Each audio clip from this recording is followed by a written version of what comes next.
Hey everybody, welcome back to the channel. Here at the Waterfront Wreck, we're back in the living room. We want to finish getting this floor ready for hardwood flooring. It's been quite the ordeal. For those of you that have maybe been following along, we've added beams to the middle of this floor underneath in the crawl space to add rigidity and support to the middle so the floor doesn't have any sag and doesn't have any bounce. You know, some of these things we probably didn't even need to do, but we're just trying to do every detail that we can think that we can do as DIYers to make this floor nice and flat, nice and sturdy, last for a really long time. Got a little punch list of stuff that I've got to get done, hopefully today, that's going to really get us set up to get that other plywood TNG subfloor down and get ready to really start installing the hardwood flooring so that we can get to the fireplace project and other things and moving into the kitchen with all the great things we got going on in the full restoration in the kitchen. But yeah, I got to get through this punch list of stuff for this floor. Let me flip you around and kind of show you what we're working on here today. We've done a lot of flooring replacement of the old subfloor, like this whole patch here, this section over here, this section here at the threshold of the sunroom, and coming out here. I've got just a couple boards like this one I want to cut out and replace. All this dark stuff here is just from the tar paper, from 60 years of tar paper, just transferring color. But everything else in this floor is nice and solid. We had thousands of nails, tar paper chunks, and roofing nails to pull up out of this floor, which we've done. Like I mentioned before, we ran a beam through this whole floor here, underneath into the crawl space. You might want to watch that video if you haven't seen it. And now we've got a really super solid floor, no sag. We jacked it up and we made it super strong so there's no bounce in this floor. We've added a beam underneath this plate too, under this wall, to make that stronger. And yeah, so anyway, we've got a lot of behind the scenes stuff done, trying to get to the point where we can get this hardwood flooring here that we've put in the entryway to flow into this room and beyond. It's just been quite the ordeal, but we're getting really close. I do have this punch list today I want to get through. These boards here aren't screwed yet, so I want to pull these boards up. I want to spray all these joist tops with Bora-Care. This is kind of creaky. This is oak flooring, 3/4 inch hardwood flooring, but my new TNG plywood will come up to that flush for the new hardwoods to overlay everything together. And I just don't think they fastened the ends of these boards very well. So I'm going to be basically coming in and taking my countersink and putting a hole with my countersink in each one of these, and then driving a screw to pin all these down to the floor where it's going to come up to my new 3/4 inch TNG. And I have this section on this side of the fireplace to do, and I have this section over here. I want to do the same thing. And that way I know for a fact that this is pinned down nice and tight. So when I put in my plywood, if I have any kind of differential there, I can, you know, use tar paper or a little belt sanding or whatever I got to do, so I have a nice, flat, smooth transition for the hardwoods over the top of that. In this section here, the beam that we use to jack this floor up and to support through the center better stops here. We didn't want to jack up on this threshold wall because we didn't want to mess up our drywall or crack drywall seams and stuff like that. So what that ended up doing was creating a gap here. You know, we're talking about a 1/2 inch. So this whole row is not yet fastened down to the joist. So I'm going to pull all these boards. I need to verify what height I need to shim this joist up so that all these come across flat like this one here. I've already shimmed the joist here up underneath these two longer boards. So what I found out is if I put this 6-foot level into the field over the last few joists, I can take this piece of 1/2 inch plywood shim I've got here and stick it under there and get it really solid. Otherwise, you can see it moves quite a bit.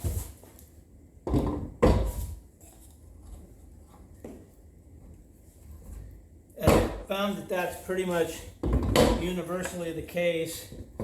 over all this span here, with maybe the exception of a 1/16 of an inch here or there.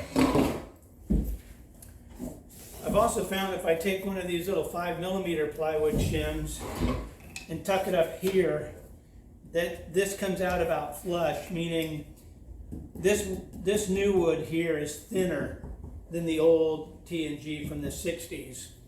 But if I put this 1/8 inch, or more than 1/8, it's like 3/16 shim through here, I come up about flush. So if I cut a strip of 1/2 inch plywood and run that along here on this joist, and a strip of this 5mm plywood and run it on this last joist here, then when I go to put these boards back down, this floor should run pretty flat and level all the way out to here.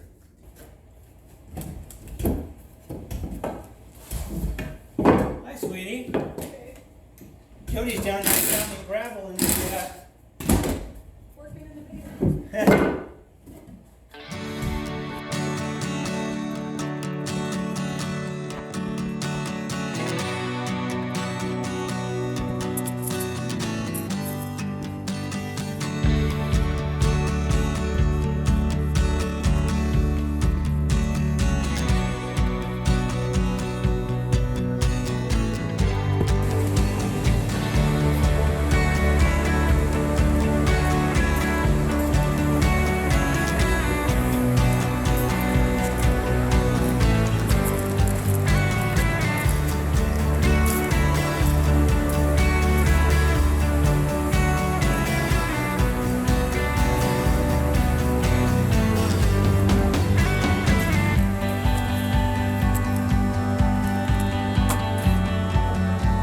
Jody's gonna spray the underside of all these joists and floor with Bora-Care, which is a insect killer slash preventative, and we don't have any active bug stuff going on, but it also kills wood rot spores. So if there's any dry rot spores or anything like that, it'll kill all that, and it'll keep bugs and wood rot from ever attacking the underside of this floor. And then this is under the sunroom, and then we want to put down vapor barrier and in this section first, and then we've got insulation to put on the bottom of this floor, and it's January, so that'll be welcome, so the sunroom will be a lot warmer. So that's what she's going to be working on. And you told me this was going to be fun. I told her it was going to be fun, but admittedly I was lying at the time.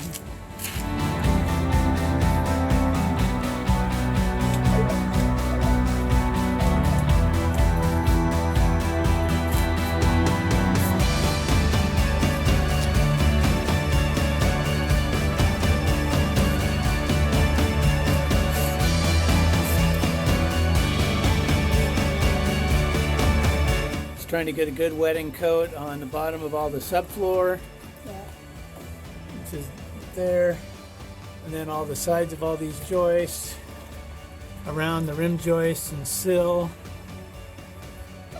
Bora-Care is borate salts and liquid. It's a concentrated that you mix with water in different solution ratios for different purposes. This is a 3-to-1 just for preventative. You can use 5-to-1 even, but we like to go a little stronger.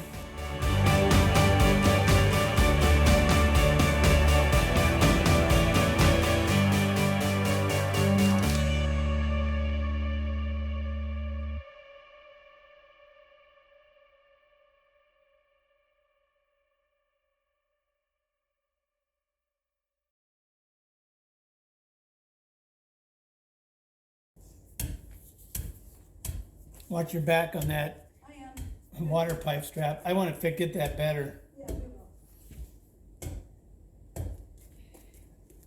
Cool. Digging it. That's a killer. Huh? That's a killer doing that. It's not bad. Having these boards up also gives us kind of a unique opportunity to see the beam from the top side. You can see this beam here that we added. There's a post here. There's a post over here. And there's also this beam through here with posts there, the new footer and post down there.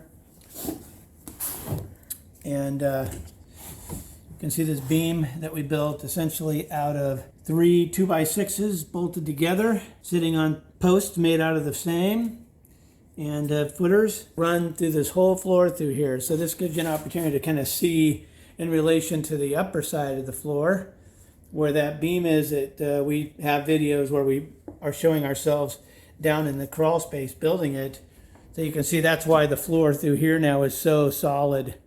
And there's no spring or bounce through here or sag, because we also jacked this up before we cut the post to take any sag out of this floor. You got it, babe? Yeah. Oh boy, you got them full too.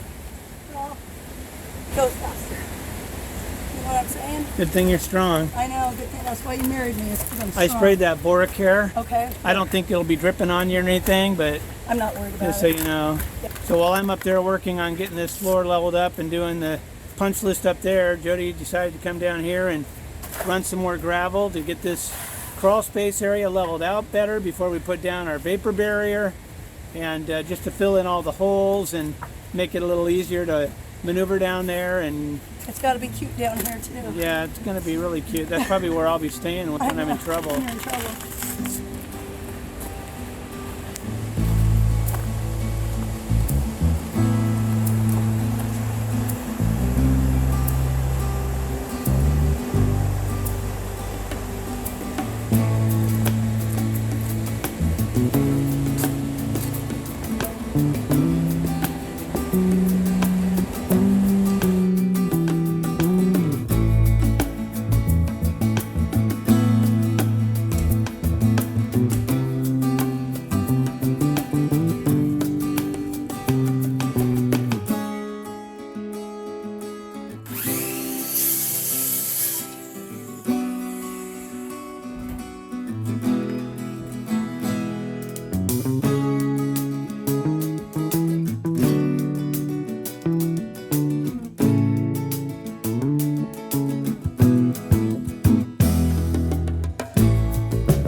I'm real happy with that.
quick explanation of what I'm doing here. On this hardwood oak flooring that's in this room, I noticed when I walked on this edge, I'd hear a little bit of creaking, like maybe these boards weren't fastened down that great on the ends. So what I've done is I've taken my countersink drill bit and put a hole in each one of these boards all the way down, about an inch or so from the end. And then that way I could drive a screw down into the old subfloor. So I drove a screw in each one of these to pin that down really nice and tight. And the reason I did that is because I'll be putting 3/4 inch plywood here on this floor in the living room, coming up to the kitchen where there's hardwoods now, so that I'm coming up to an even plane. And then all the new hardwood flooring will basically be flowing from this room into this room. And I wanted to make sure I had a nice, even, flat transition here.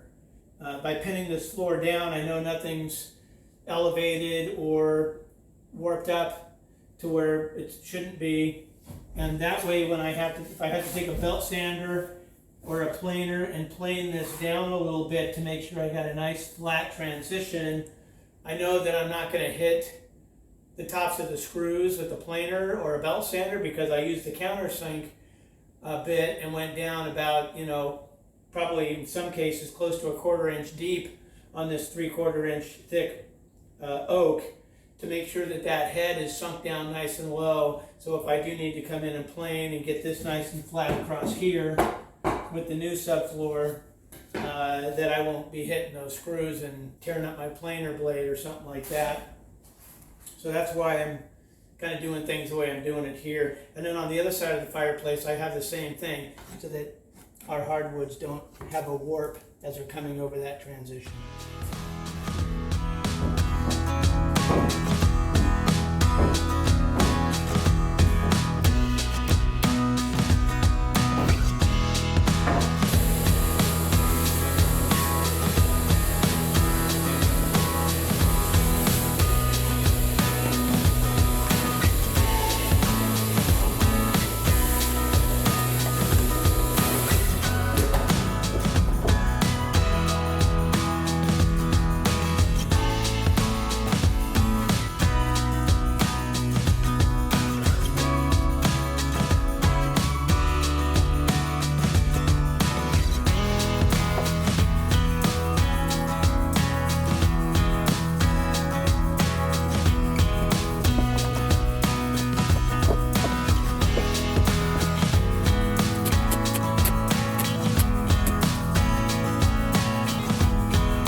So I'd say we pretty much have this floor job on the run.